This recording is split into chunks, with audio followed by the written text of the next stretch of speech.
We lived under the same roof, but our hearts were worlds apart. For years I'd pass him in the hallway, his shadow brushing mine, but we never spoke. Not a word.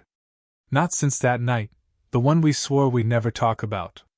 The night that broke us, bound us, and buried something neither of us could name.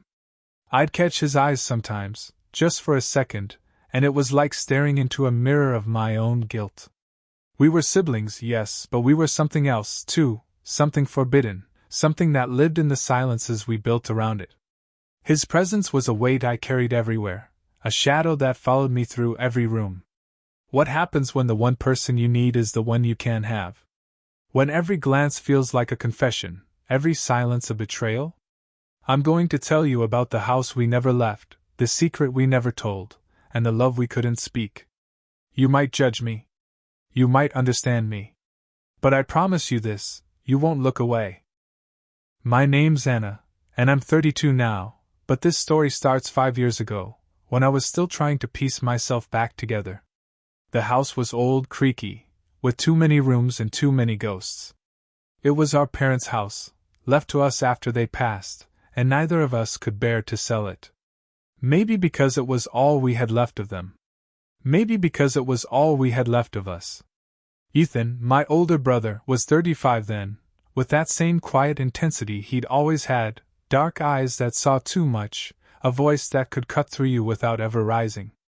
His hands were always steady, but his jaw would clench when he thought no one was watching, like he was holding something back, something heavy. We'd been close once, the kind of close that comes from surviving something together, something no one else could understand.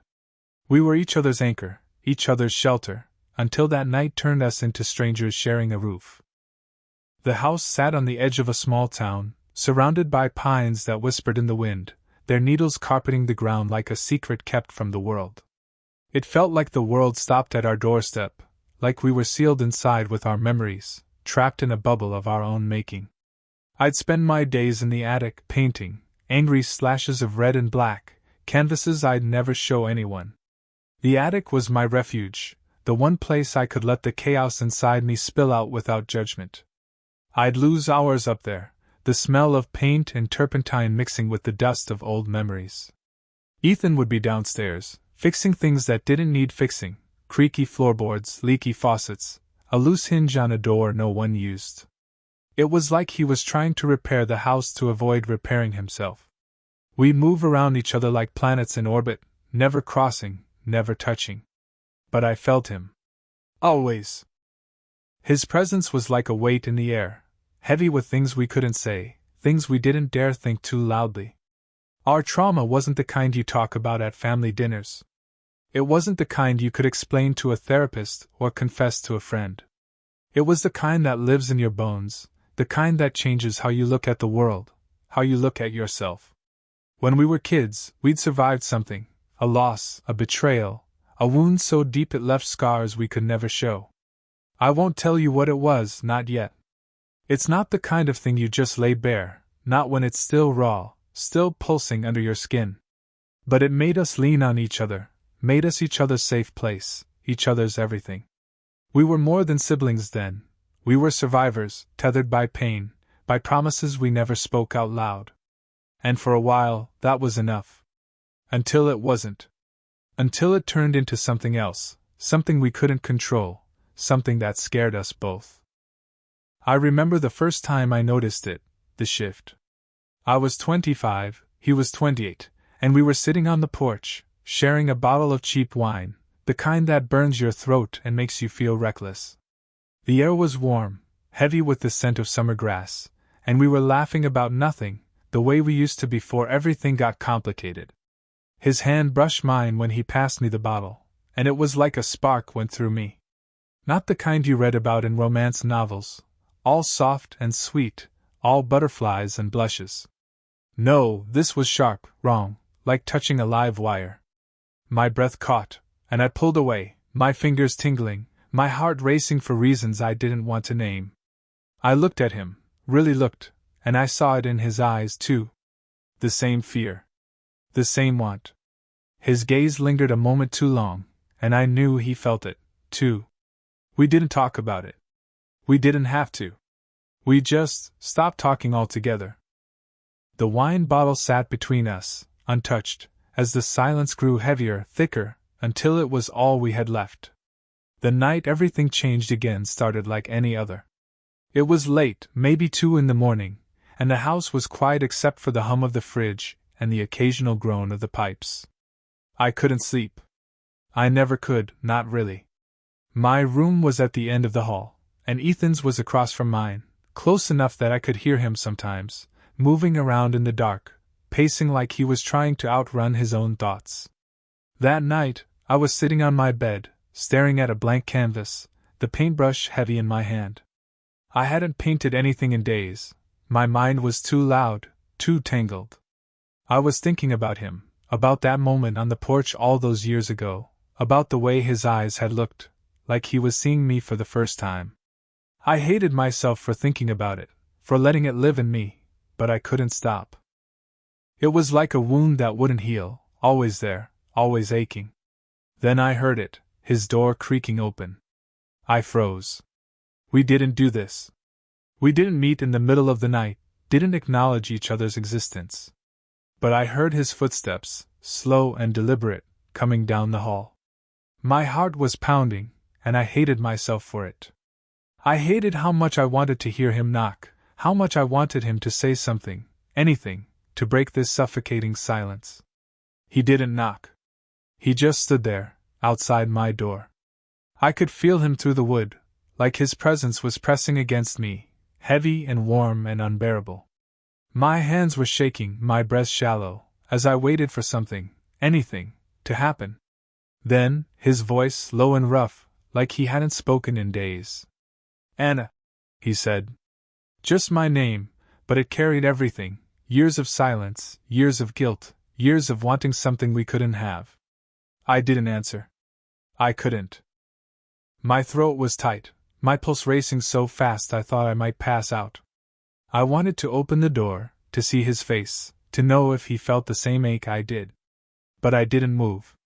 I just sat there, staring at the door, listening to his breathing on the other side, wondering if he could hear mine. It was like we were both holding our breath, waiting for the other to make a choice, to cross a line we couldn't uncross.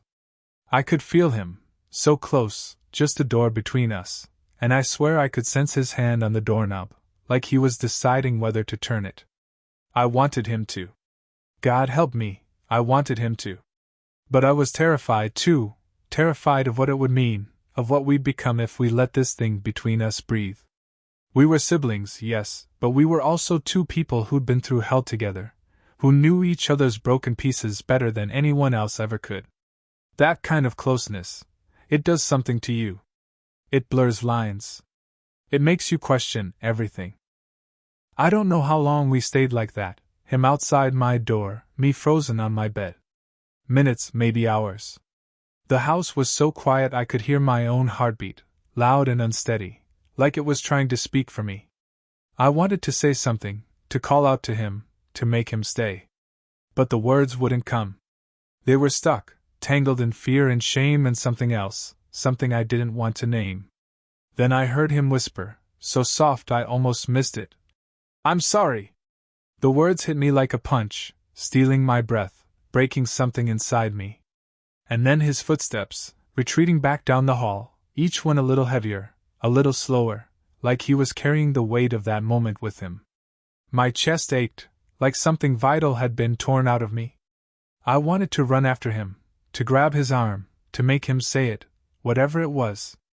I wanted to scream at him, to ask why he'd come to my door, why he'd said my name like that, why he was sorry. But I didn't. I just sat there, staring at the door, feeling the weight of our silence settle back in, heavier than ever. The next morning, he was gone. Not gone, but distant. Back to his routine, fixing things that didn't need fixing, avoiding my eyes like I was a ghost.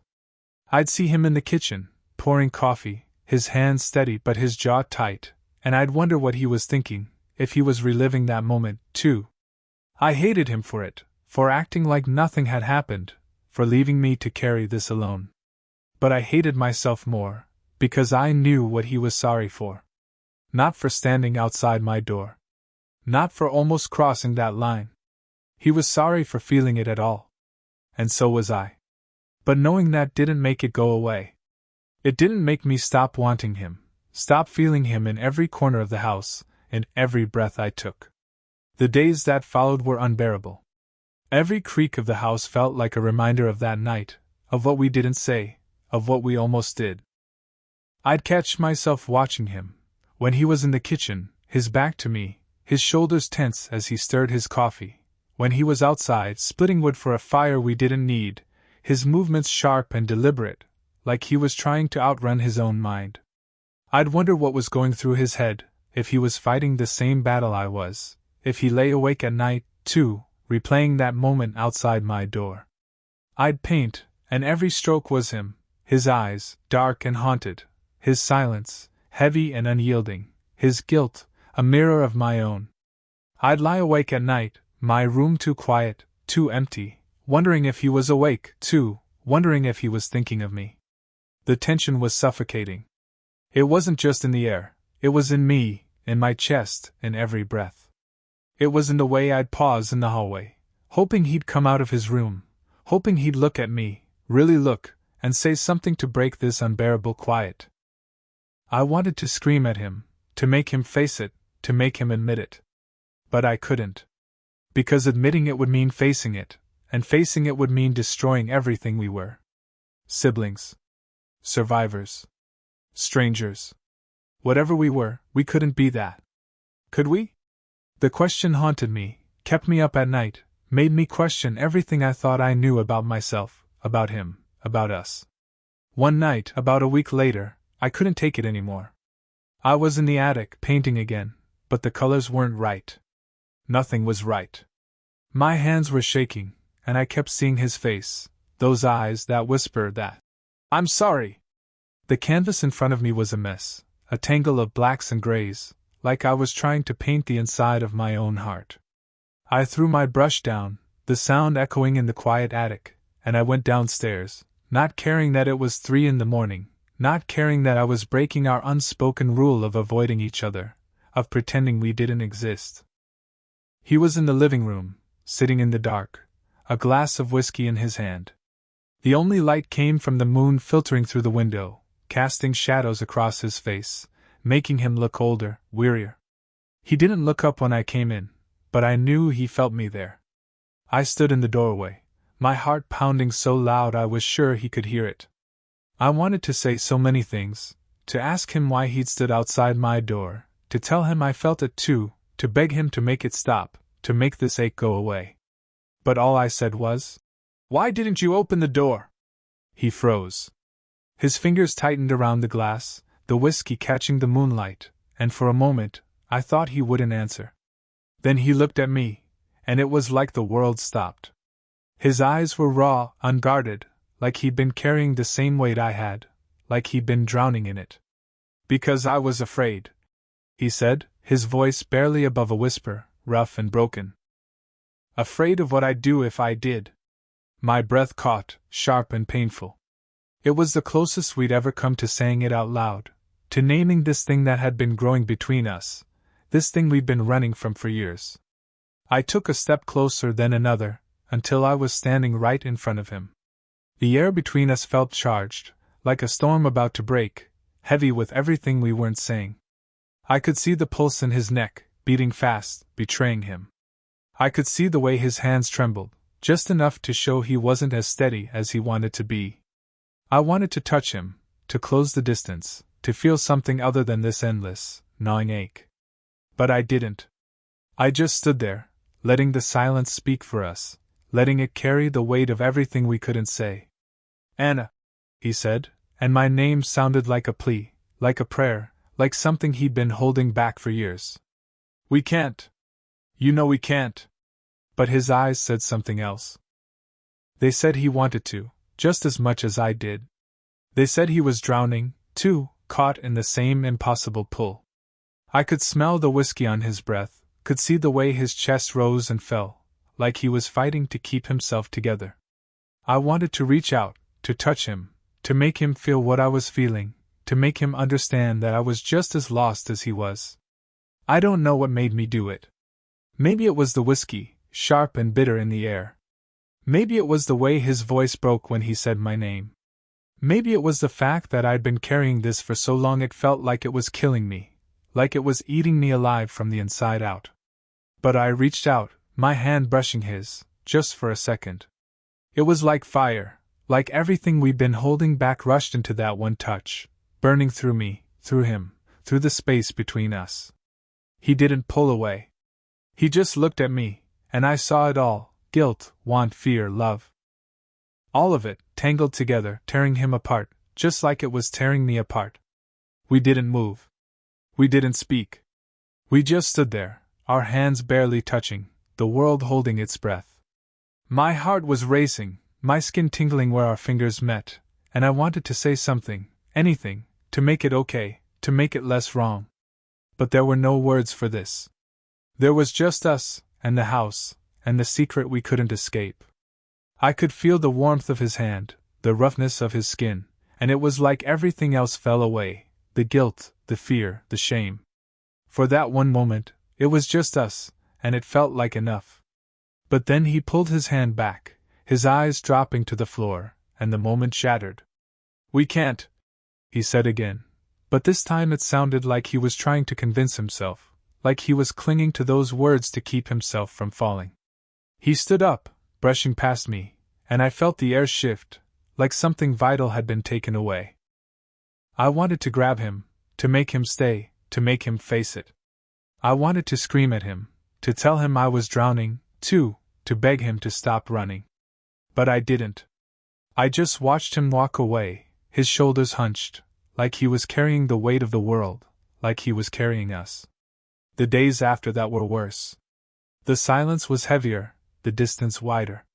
We didn't talk about it, didn't acknowledge it, didn't mention that night in the living room or the one outside my door. But it was there, in every glance, every pause, every moment we didn't touch. I'd see him in the hallway, and our eyes would meet for a split second before he'd look away, like he couldn't bear to hold my gaze.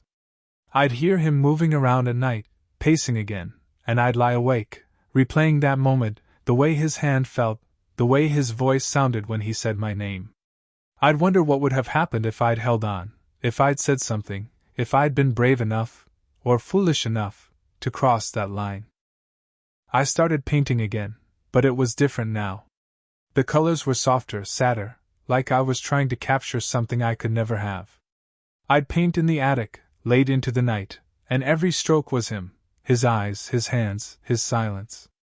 I'd see him in the house, moving through it like a ghost, and it was like he was fading, like he was pulling away from me, from us, from everything. I wanted to hate him for it, for shutting me out, for leaving me to carry this alone. But I couldn't. Because I knew he was fighting the same battle I was. I knew he was just as lost, just as broken. The house felt emptier now, even with both of us in it. The air was thick with what we didn't say, with the weight of what we couldn't be. I'd walk past his room and pause, my hand hovering over the doorknob, wondering what would happen if I opened it, if I made him look at me, if I made him say it. But I never did. I'd go back to my room, back to my canvas, back to the silence that was killing me. I'd think about that night on the porch, years ago, when everything changed, when I first felt that spark, that wrongness, that want. I'd think about all the moments since then, all the glances, all the silences, all the times we'd come so close to saying it, to doing something we couldn't take back. One night, I found a note on the kitchen table. It was in his handwriting, just 2 words. "I'm leaving." My heart stopped. I ran to his room, my bare feet cold against the floorboards, my breath coming in short, panicked gasps. The door was open, the room empty. His clothes were gone, his books, his tools, everything. He hadn't just left the house, he'd left me.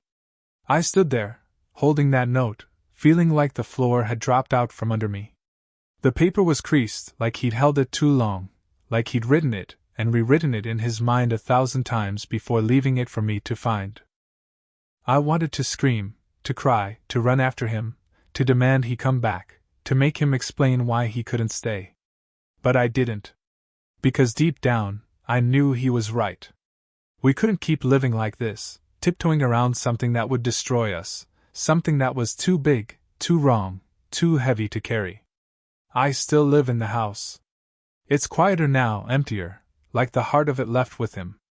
I paint, I breathe, I exist, but it's not the same.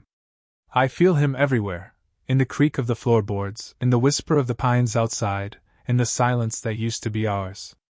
I walk through the house, and it's like he's still here, in the shadows, in the spaces between things. I'll find myself pausing outside his room, half expecting to hear his footsteps, half expecting him to come back. But he doesn't. I don't know where he is, or if he's okay, or if he thinks about me the way I think about him. I don't know if he dreams about that night in the living room, or the night outside my door, or all the nights we didn't say what we both felt. I don't know if he's running from me, or from himself, or from us. I keep his note, folded in a drawer, like a secret I can't let go of. Sometimes I take it out, trace the letters with my finger, and wonder what he meant by it. Was he sorry for leaving? For staying so long? For feeling what he did? I'll never know. But I know one thing: silence can hide love, but it can't bury it. It lives in you, in the spaces between your heartbeats, in the things you'll never say. It's in the way I paint now, all blues and grays, soft and aching, like I'm trying to capture him, to hold on to something that was never mine to keep. It's in the way I walk through this house, alone but not alone, because he's still here, in every corner, in every breath. Have you ever hidden feelings you couldn't say out loud? Share below. If this story hit you hard, share it with someone who'd understand. Comment, what would you do in their place?